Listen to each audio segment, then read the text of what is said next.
साथियों नमस्कार। साथियों, हमारे देश में जब भी कोई ऐसा मुद्दा होता है जो दूसरे देश से संबंधित हो या विदेशी मामलों से संबंधित हो या कभी कोई युद्ध जैसे हालात हों, तो हमेशा पूरा देश एक सुर में खड़े होकर के बात करता है और दुनिया में एक ही बात सुनाई देती है जो पूरा देश कह रहा होता है। सभी पॉलिटिकल पार्टीज और जनता एक सुर में एक आवाज लगाती हैं या बोलती हैं या कहती हैं।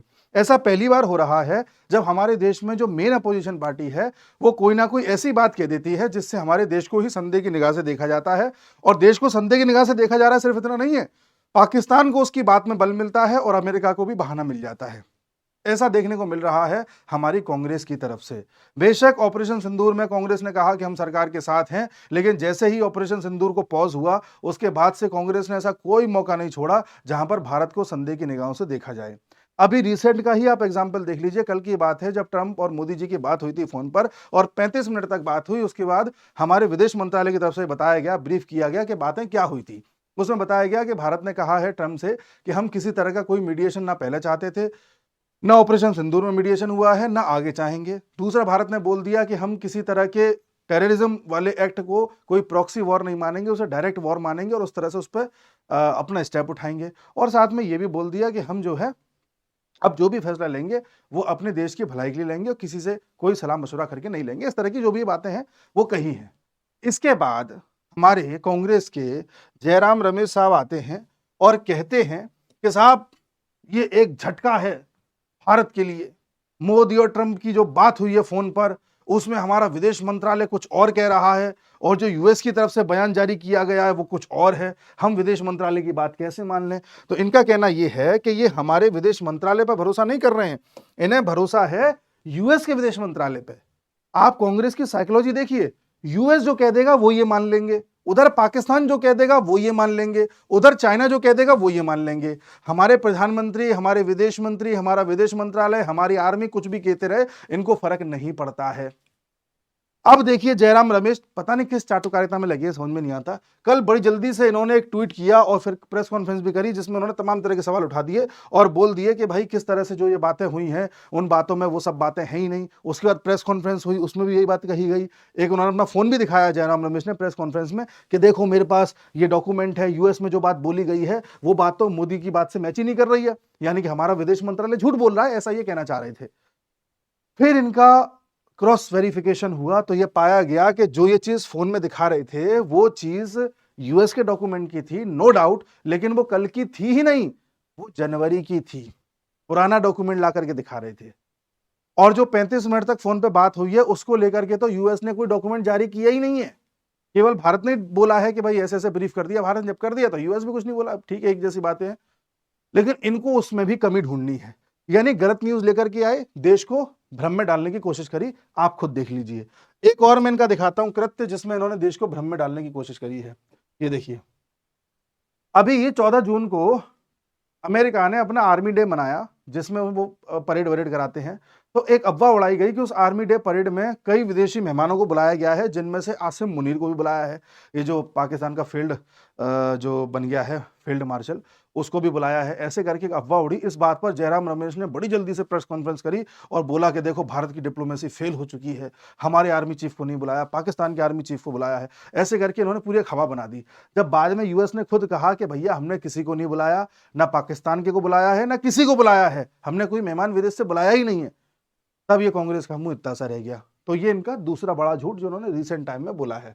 उसके अलावा कल भी जो आसिम मुनीर का लंच हुआ है अमेरिका में, उसको लेकर के भी कांग्रेस को आपत्ति है कि देखो वो तो लंच कर रहा है, करता रहे। 7 दिन से गिड़गड़ा रहा है वहां पर कि हमें मीटिंग कर लो, हमसे मीटिंग कर लो। ट्रंप ने कहा ठीक है कर ले, आजा, तुझसे जो जो बातें कह रहे हैं ध्यान रखियो, तुझे ये दे देंगे इसके बदले में, वो दे देंगे इसके बदले में, तू ईरान के लिए अपना एयरबेस यूज करने दियो, तू आईएसकेपी के लिए ऑपरेशन में हमारी मदद कर दियो, और तुझे हथियार चाहिए, ठीक है थोड़ा वो दे देंगे, चल जा निकल यहाँ से। ऐसे कर दिया। भारत जाना नहीं चाहता था, भारत ने मना कर दिया, हम नहीं आ सकते, हमको फ्री थोड़ी बैठे हुए, तुम फोन करोगे आ जाएंगे, तुम कहीं के चौधरी हो। पर कांग्रेस को है, कांग्रेस को पता नहीं क्या गुलामी जैसा है कि ट्रंप ने बुलाया तो जाना चाहिए था, पता नहीं इनको क्या है। उसके अलावा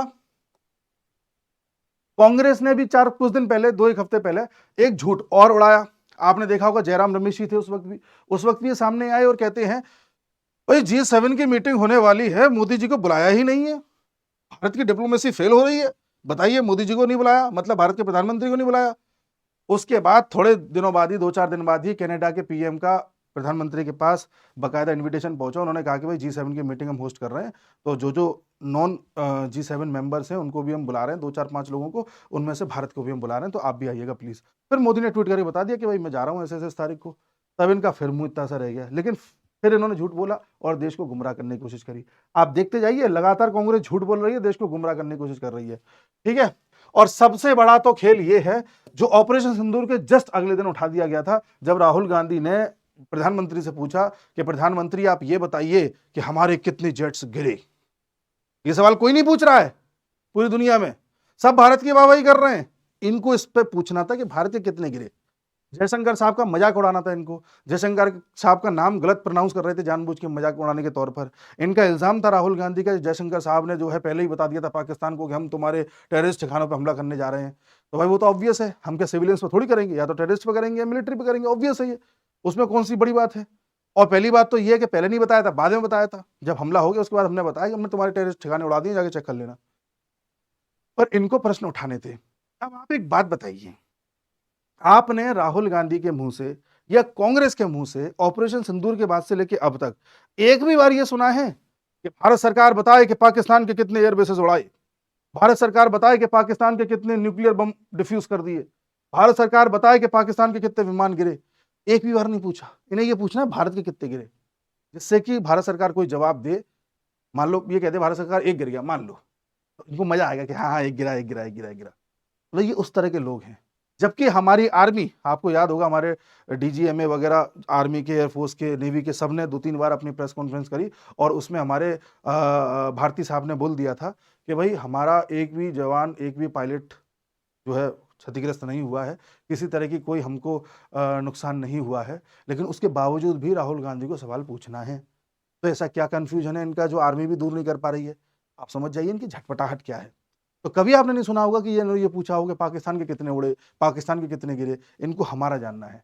उसी प्रकार से जब चाइना 2020 से लेकर के 2024 तक गलवान में खड़ा हुआ था, अक्साई चीन में, और हमारी फौज के साथ फ्रंट बना के खड़ा हुआ था, तब ये लगातार संसद में पूछते थे, चाइना बताओ कितना भारत में आ गया है, चाइना ने कितना एरिया कब्जा लिया है, बताओ बताओ कितना कब्जा लिया है, चाइना ने कितने हमारे जवान मार दिए, बताओ बताओ, ऐसे करके ये पूछते थे।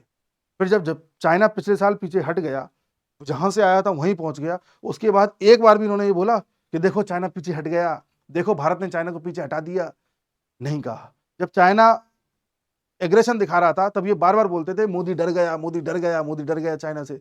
जब चाइना पीछे हट गया तब इन्होंने एक बार ये बोला कि चाइना डर गया, चाइना डर गया? कभी नहीं बोला होगा, कभी नहीं बोला होगा। इस तरह का इनका पूरा नैरेटिव रहता है। अब इनकी एक घटना और देखिए, राहुल गांधी पिछले कई दिनों से बाहर हैं, विदेशी यात्रा पे हैं। ऐसा बताया जा रहा है कि दोहा गए हैं, कतर गए हैं, अब वहां से कायरो जाएंगे, कहां जाएंगे पता नहीं है। कहने का तात्पर्य है, आरटीआई के हिसाब से पता चलता है कि साल में लगभग 65 दिन ये बाहर रहते हैं विदेश में। अब कभी भी आपने देखा है कि राहुल गांधी की विदेश से कोई तस्वीर आई हो, या कभी एयरपोर्ट ने इनके साथ किसी ने फोटो खींची हो और वो अपलोड कर दी हो, या कभी ये पता चला हो कि ये किस विमान में जा रहे हैं, कहाँ जा रहे हैं, किससे मिल रहे हैं? कुछ पता चलता है? नहीं पता चलता। जबकि लीडर ऑफ अपोजिशन है, हमारे टैक्स के पैसे से विदेश में जाते हैं, यात्राएं करके आते हैं, घूम के आते हैं, तो हमें अधिकार है कि हम जान सकें कि हमारा लीडर ऑफ अपोजिशन कहाँ जा रहा है। लेकिन कभी बताया नहीं। कांग्रेस वालों से पूछो, कभी जवाब नहीं देते, गोल गोल कर देते हैं बात को। तो ये भाई ऐसे किससे मुलाकात करने जाते हैं? और ऐसा ये भी देखा गया है कि जिस दौरान ये देश से बाहर थे, उसी दौरान एक बहुत बड़ा सरफिरा है, उसके बेटे की शादी थी। ऐसा कुछ लोगों का कहना है कि ये उसकी बेटे की शादी को अटेंड करने गए थे, और वो सरफिरा है जॉर्ज सोरोस।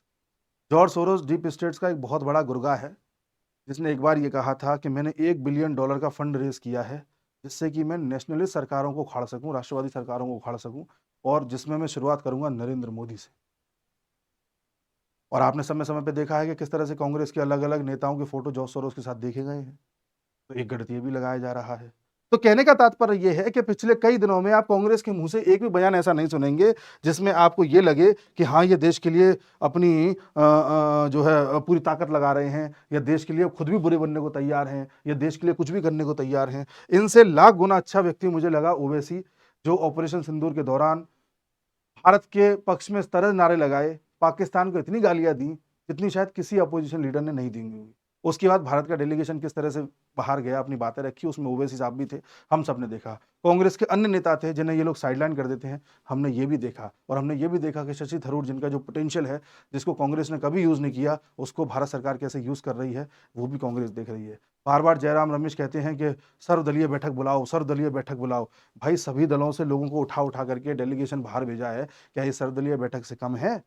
लेकिन नहीं, इनको इस पे भी क्वेश्चन मार्क लगाना है। यहाँ तक कि जब पाकिस्तान की असेंबली में या पाकिस्तान की मीडिया में पाकिस्तानियों से पूछा जाता है कि ये बताइए, ये फॉरेन मीडिया में भी जब पाकिस्तानियों से पूछा जाता है, पाकिस्तान के फॉरेन मिनिस्टर से, डिफेंस मिनिस्टर से पूछा जाता है, ये सुना है पाकिस्तानियों तुमने भारत के विमान गिराए हैं, तुम्हारे पास क्या सबूत है? तब पाकिस्तान कहता है कि आप सोशल मीडिया पे देख लीजिए, वो तो उसकी हास्यास्पद बात है, पागल है पाकिस्तान। फिर दूसरी बात पता है पाकिस्तान क्या कहता है? अरे भारत में उनके अपोजिशन के लीडर खुद कह रहे हैं, उनको खुद डाउट है इस बात पर।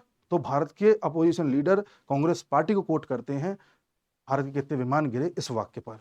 यानी भारत की कमजोरी की जहां भी बात आती है, वहां पर कहीं ना कहीं रेफरेंस कांग्रेस का दे दिया जाता है एज अ प्रूफ। तो आप देख लीजिए किस तरह से भारत की मदद कर रहे हैं और किस तरह से पाकिस्तान के साथ खड़े हुए हैं, सब आपके सामने है। तो एक और सब चीजें झूठ हैं, सच कुछ नहीं है इनकी बातों में, मैंने आपको दिखा दिया सारा कुछ। और किस तरह से खुफिया यात्रा पे रहते हैं, उसका कोई ऑथेंटिकेशन नहीं है, कोई इसकी प्रमाणिकता नहीं है। बट अब है तो है, क्या कर सकते हैं। फिर जब हम इनकी बुराई करते हैं या सरकार का पक्ष रखते हैं, तो लोग कहते हैं कि हम सरकार के पक्ष में बात कर रहे हैं। तो क्या इनके पक्ष में बात करें? इनकी तो हर बात झूठी है, प्रूफ मैं आपको दिखा रहा हूं।